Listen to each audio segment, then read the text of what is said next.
ना ही मैं कोई एक्सपर्ट हूँ, ना ही मैं कोई डॉक्टर, बट फिर भी मैं ये पोटली बना रही हूँ। आपको लगेगा मैं ये पोटली इसलिए बना रही हूँ क्योंकि मैंने बहुत सारे व्हाट्सएप फॉरवर्ड देखे, वीडियोस देखे।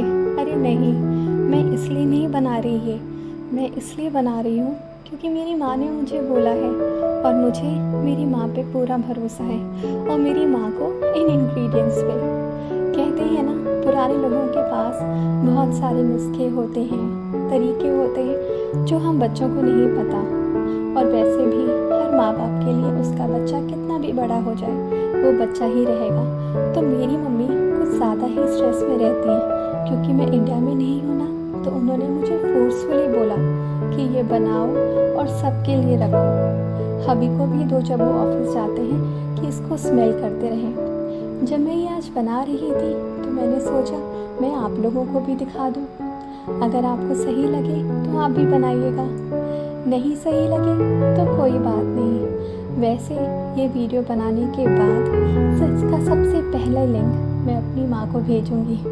क्यों? क्योंकि मुझे लगता है इसको देख के उन्हें थोड़ी संतुष्टि हो जाएगी कि कम से कम मैंने बनाया तो, और उन्हें वो संतुष्टि और खुशी जो होगी ना उसमें मेरा ही फ़ायदा है। कैसे? कहते हैं ना, जब आप बड़ों को खुशियाँ देते हैं